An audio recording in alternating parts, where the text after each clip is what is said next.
Commander Vex 9 adjusted his triple-jointed appendages as he reviewed the final batch of test results from the Galactic Academy's Combat Assessment Division. The holographic display showed the pathetic scores of the latest species to join their prestigious military training program. Humans. Such a ridiculous name for such a ridiculous species. "Look at these numbers, Krill," Vex 9 chittered to his second-in-command, his mandibles clicking with amusement. "The average human recruit scored 43% on our basic combat simulation. 43. My hatchlings could do better with their eyes closed." Sub-Commander Krill, a towering 8-foot Zentari with skin like polished obsidian, leaned over the display. His 4 eyes narrowed as he studied the data. "Commander, perhaps we should consider that their physiology is different from ours." "Different?" Vex 9's antennae twitched with barely contained laughter. "Krill, they have only 2 eyes. 2. How do they even navigate without proper peripheral vision? And don't get me started on their pathetic muscle density. The strongest human male barely registers 1,500 pounds of lifting capacity.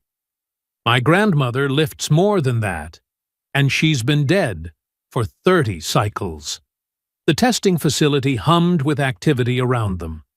Recruits from dozens of species moved through various assessment chambers, their performances monitored by sophisticated AI systems that measured everything from reaction times to strategic thinking.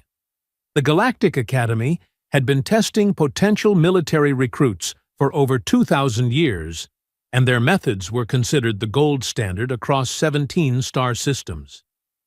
"Sir," interrupted Lieutenant Zark, a nervous Plexian whose tentacles were perpetually damp with anxiety, "we have one more human candidate scheduled for today's testing rotation." Vex 9's compound eyes rolled dramatically. "Oh, wonderful! Another bipedal disappointment to add to our collection? What's this one's designation?" Zark consulted his data pad, his tentacles leaving wet spots on the surface. "Captain Maya Torres, sir. Human female, age 28 standard years. Military background on her home planet, specialized in what they call special operations." "Special operations?" Vex 9 burst into what could generously be called laughter, though it sounded more like a dying air filtration unit. "What could possibly be special about human military operations? Do they specialize in falling over their own feet? Or perhaps strategic retreating?" Krill shifted uncomfortably. "Commander, her preliminary psychological evaluation shows some unusual readings." "Unusual how?" "Well, sir, her stress responses are remarkably low, almost unnaturally so, and her tactical assessment scores were curious." "Curious bad or curious mediocre?" "Actually, sir, curious good. Exceptionally good." Vex 9 paused his chittering. In his 47 years of military service, he had tested over 12,000 recruits from nearly every known species in the galaxy. Humans, in his professional opinion, ranked somewhere between domesticated livestock and decorative plants in terms of combat potential. "Define exceptionally good, Sub-Commander." 97th percentile, sir." The testing facility suddenly seemed quieter. Several nearby technicians stopped their work, their various sensory organs focused on the conversation. That's impossible," Vex 9 muttered. "Run the assessment again." "Sir, I've run it 4 times. The results are consistent." Vex 9's mandibles clicked rapidly, a sign of extreme agitation. "Where is this human now?" "Waiting in Prep Chamber 7, sir. I want to observe this test personally." Vex 9's voice carried the tone of someone who had just been told that gravity was optional. "If this human female is somehow cheating our systems—" The preparation chamber was a sterile white room designed to calm nervous recruits before their assessment. Maya Torres sat perfectly still on the standard issue bench, her dark brown hair pulled back in a practical ponytail. She wore the standard gray testing uniform that hung loosely on her relatively small frame. Through the observation window, Vex 9 studied her with professional skepticism. She appeared utterly unremarkable by galactic standards. Average height for her species, lean build, no visible cybernetic enhancements or genetic modifications. She wasn't even particularly large by human standards. "That's her?" Vex 9 asked incredulously. "She looks like she couldn't intimidate a servitor droid." "Yes, sir." "That's Captain Torres." Maya sat with her hands folded in her lap, occasionally glancing around the room with casual interest.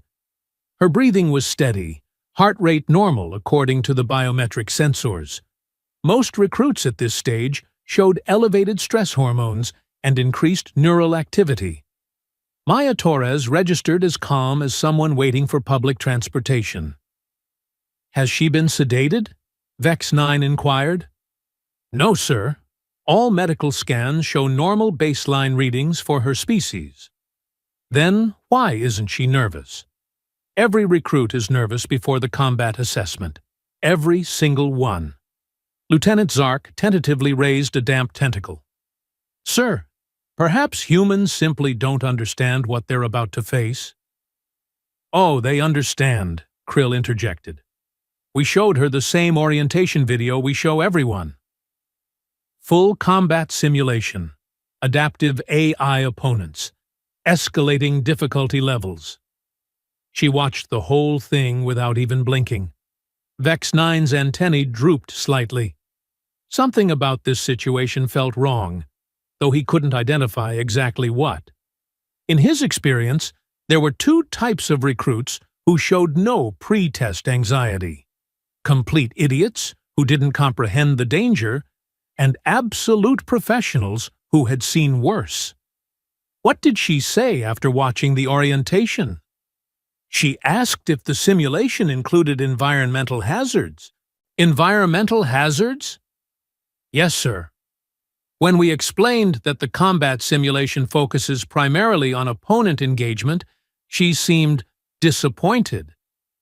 "Disappointed that it wouldn't be more dangerous?" That's how our translator interpreted her response.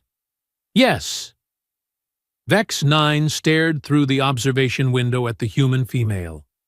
Maya had closed her eyes and appeared to be meditating, her breathing deep and rhythmic. This was not the behavior of someone about to face the most challenging military assessment in the galaxy. "Initialize the combat simulation," Vex 9 ordered. "Standard protocol, but I want maximum monitoring on all systems. If this human has somehow compromised our testing apparatus." "Sir, our systems are quantum encrypted and isolated from all external networks. It would be impossible for a pre-space civilization to interfere with our technology." "Then explain her psychological assessment scores." "I cannot, sir." The testing chamber materialized around Maya as the holographic projectors activated.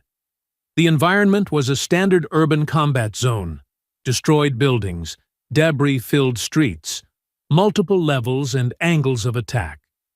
Smoke drifted between ruined vehicles, and distant sounds of warfare echoed from all directions. Maya opened her eyes and stood slowly, examining her surroundings with professional interest.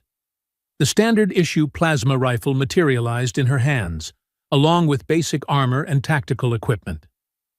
"Beginning assessment," announced the facility's AI in its neutral, synthesized voice.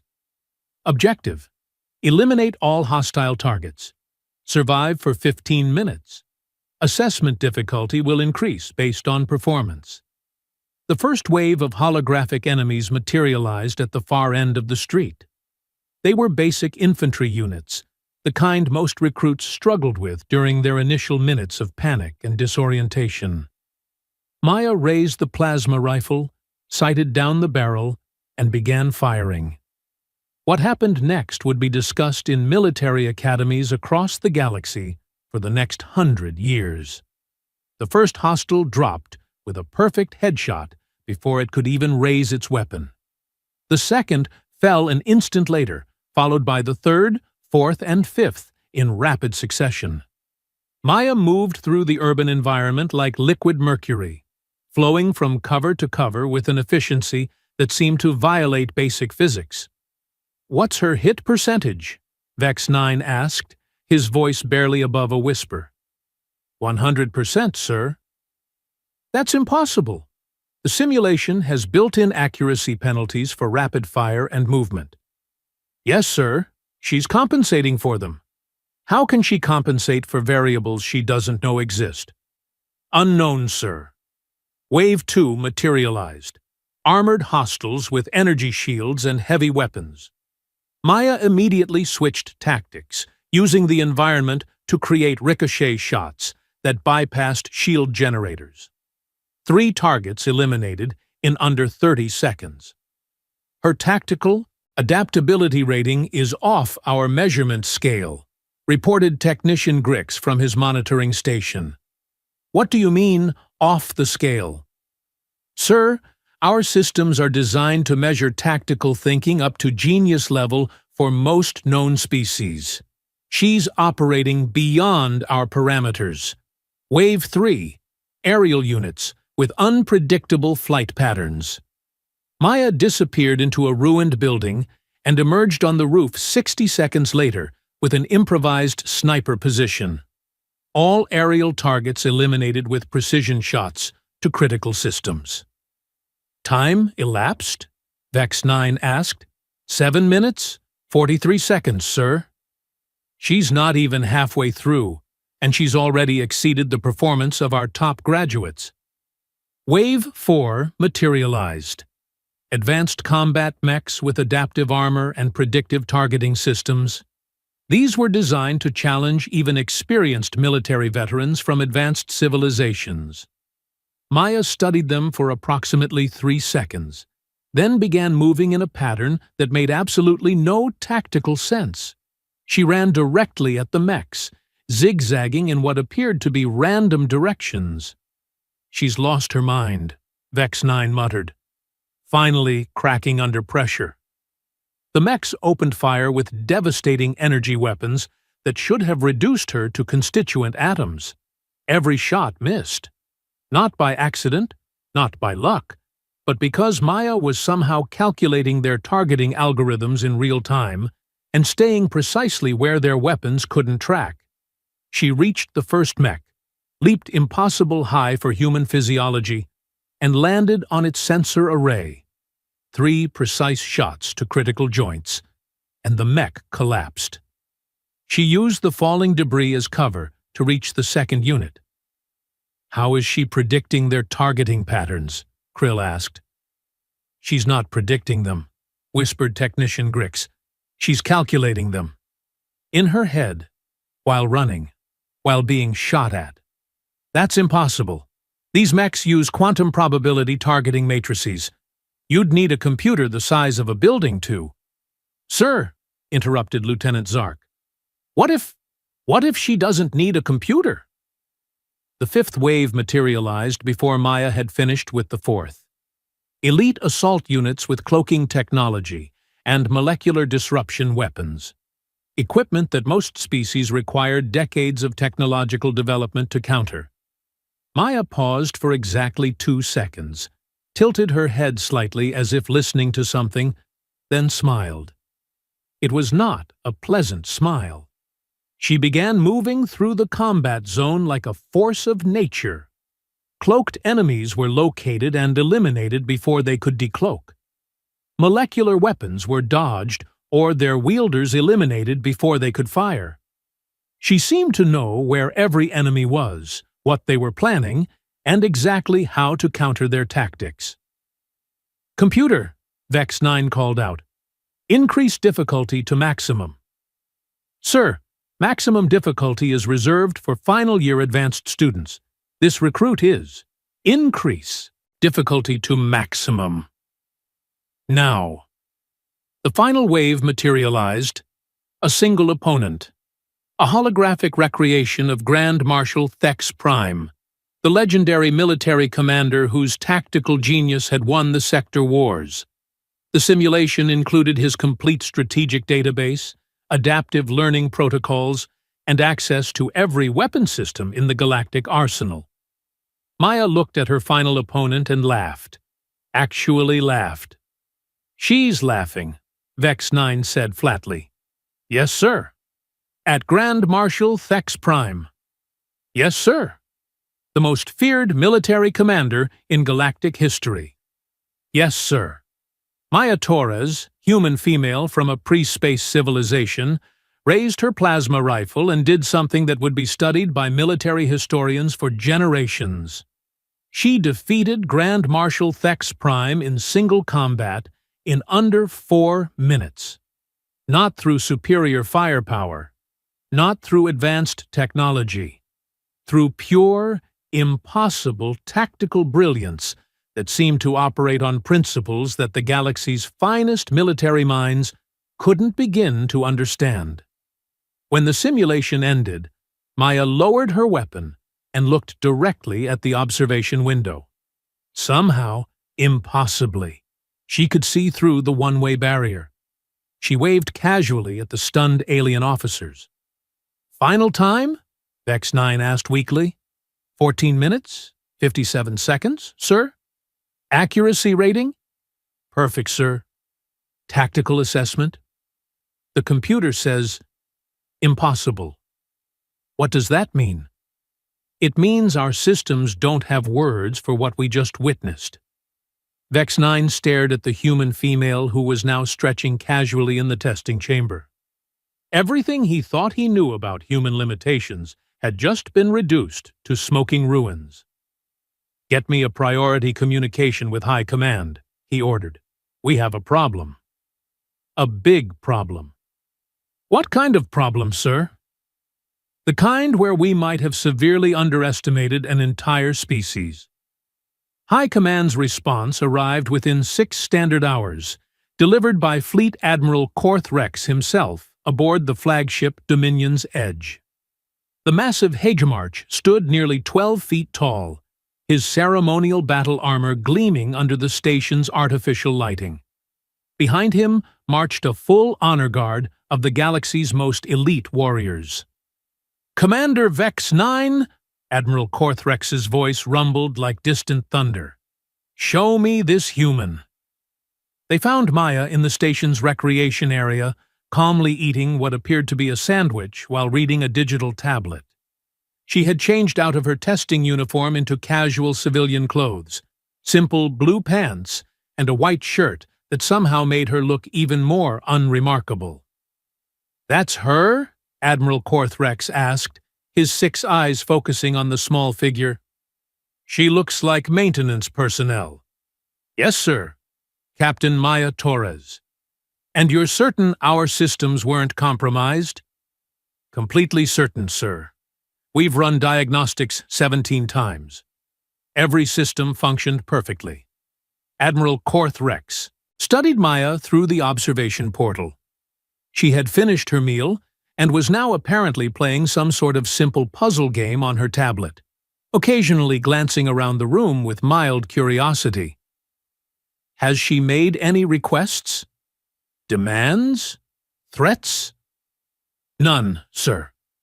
She asked about meal schedules and whether the station had a library. "A library?" "Yes, sir." She expressed interest in learning about galactic history and military tactics of other species. The Admiral's mandibles clicked thoughtfully. "Bring her to Briefing Room Alpha. I want to speak with this human personally." "Sir, regulations state that unclassified species aren't permitted in secured areas." "I'm changing the regulations." "Now." Maya entered the briefing room with the same casual confidence she had shown everywhere else. She nodded politely to the assembled officers, apparently unconcerned by the fact that she was surrounded by the most powerful military leaders in known space. "Captain Torres," Admiral Korth Rex began, his voice carrying the authority of someone who had commanded fleets across star systems. "I understand you performed adequately on our combat assessment." "It was interesting," Maya replied, settling into a chair that was clearly designed for much larger beings. Her feet didn't quite touch the floor, though I was expecting it to be more challenging. The silence that followed could have been cut with a vibroblade. "More challenging," Commander Vex 9 squeaked. "Well, yes. The combat scenarios were fairly straightforward once you understood the underlying programming logic.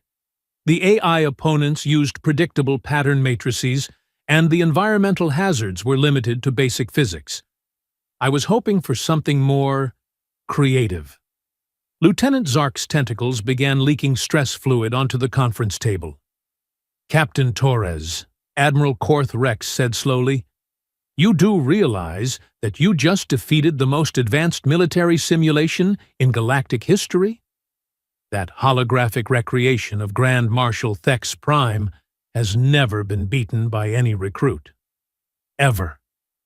Maya shrugged.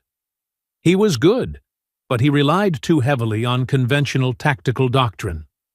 Once I identified his strategic preferences, it was just a matter of forcing him into positions where his training became a liability instead of an asset. His training included every major military campaign of the last 2 centuries. Yes, but that's exactly the problem. Historical precedent creates predictable behavior patterns.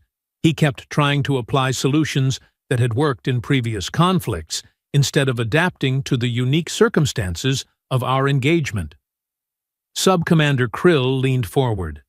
"How could you possibly analyze 2 centuries of military history during a 4-minute combat engagement?" "I didn't need to analyze all of it. Just the relevant patterns. Humans are pretty good at pattern recognition." "Pretty good?" Vex 9's antennae were now vibrating with disbelief. "Captain Torres, you demonstrated tactical capabilities that exceed our most advanced computational systems." Maya looked genuinely puzzled. "Really? I thought I was being fairly conservative. I didn't want to show off on my first day." The assembled officers exchanged glances that ranged from confused to terrified. "Conservative?" Admiral Korth Rex asked. "Sure. I mean, I could have ended it faster, but I wanted to see what the simulation was capable of. Plus, I figured you might be watching, and it seemed rude to rush through your assessment system." "How much faster?" Maya considered this seriously. "Oh, maybe 3 minutes total? 2 if I didn't bother with stealth tactics."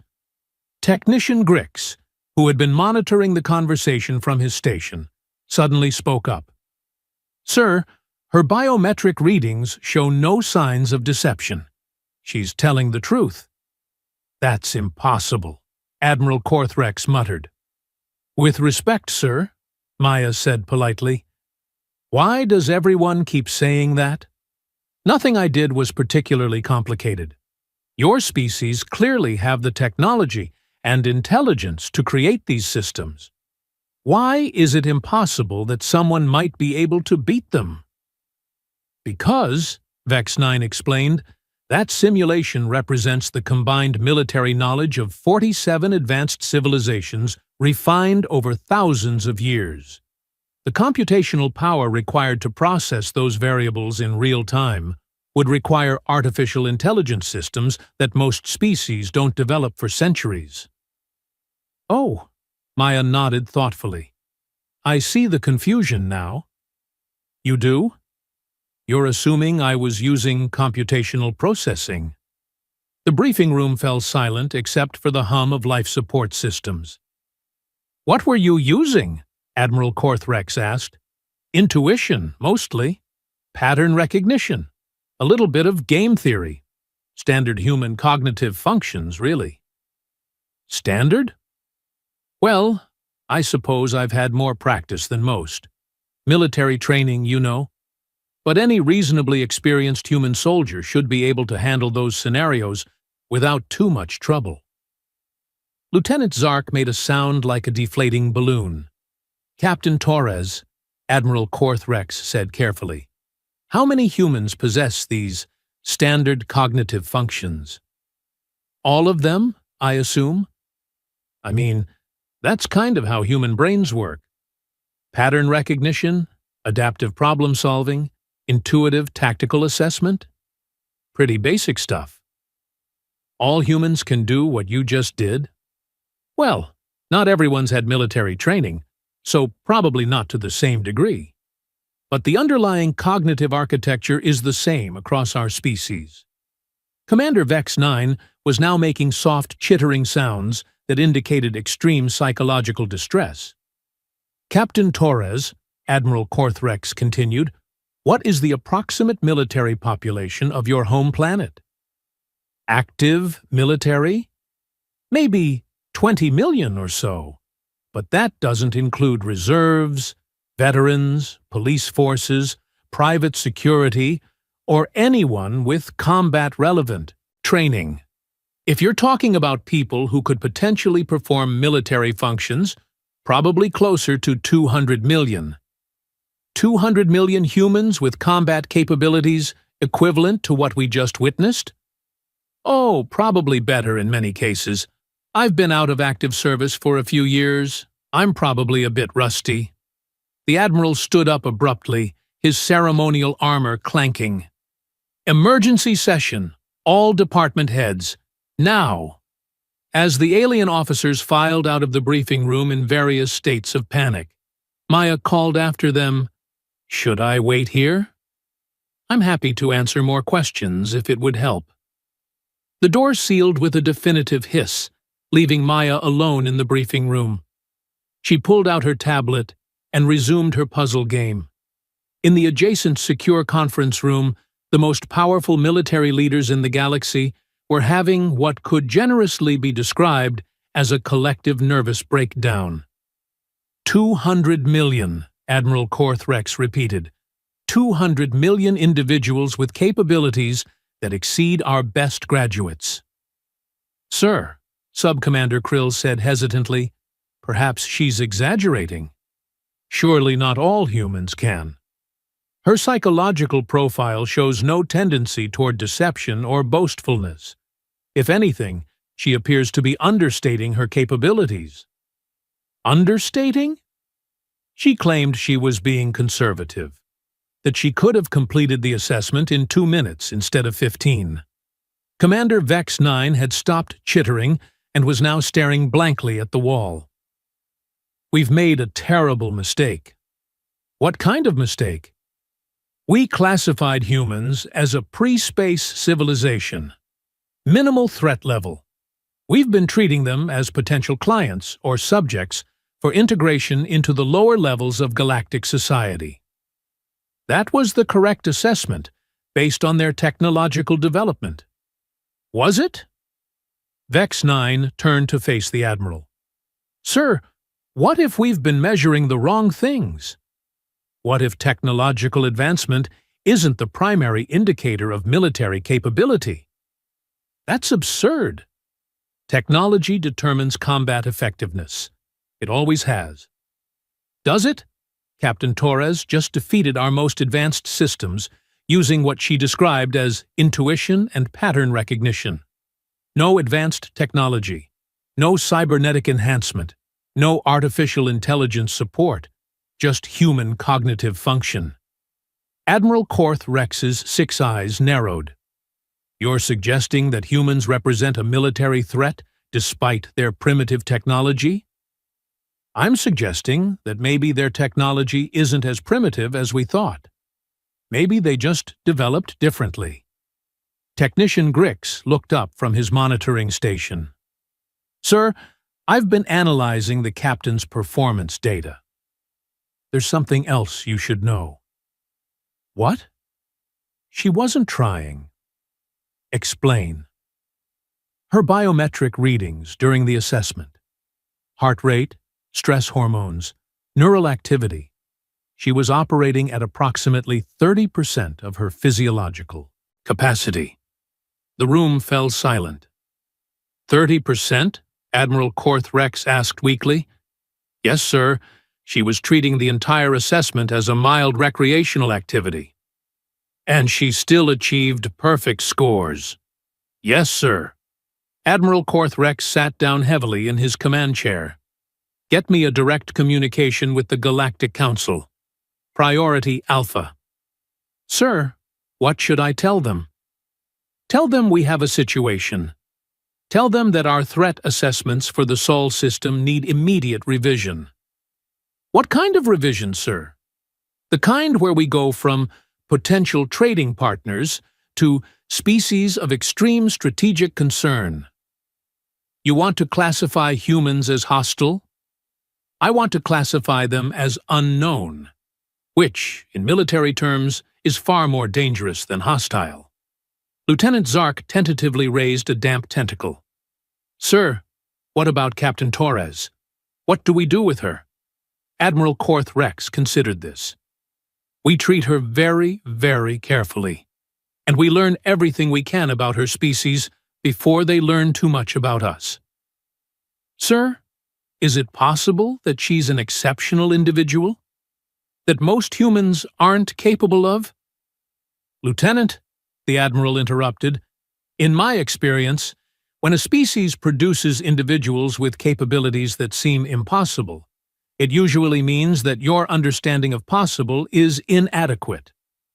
Back in the briefing room, Maya had finished her puzzle game and was now reading what appeared to be a technical manual on starship engineering. She looked up as the door opened, and Admiral Korth-Rex returned alone. Captain Torres, I have a proposition for you. I'm listening. How would you feel about extended guest privileges aboard this station? Full access to our library systems, cultural exchange programs, advanced military training if you're interested. Maya's eyes lit up with genuine enthusiasm. That sounds wonderful. I'd love to learn more about galactic military history, and I'd be happy to share human perspectives on tactical doctrine if it would be useful. That would be educational, Admiral Korth-Rex said carefully. Tell me, Captain, what do you think your fellow humans would make of our military capabilities? Maya considered this thoughtfully. Honestly, they'd probably be impressed by your technology, but I think they'd find your tactical approaches a bit rigid. Humans tend to favor adaptability over doctrine. Adaptability? Sure. We're good at making things up as we go along. Improvisation, creative problem-solving, turning disadvantages into advantages, that sort of thing. And this is common among human military personnel. Oh, absolutely. It has to be. Human warfare is pretty chaotic. You can't rely on everything going according to plan. Admiral Korth-Rex nodded slowly. Captain Torres, I think this cultural exchange is going to be more enlightening than anyone expected. I hope so. I'm really looking forward to it. As Maya returned to her reading, Admiral P.D.E. Korth-Rex made a mental note to increase the station's defensive capabilities. Not because he feared Captain Maya Torres specifically, but because he was beginning to suspect that humanity's definition of friendship might be as unconventional as their approach to military tactics. The galaxy was about to learn that sometimes the most dangerous species were the ones that smiled while they redefined everything you thought you knew about warfare. And Maya Torres was still smiling.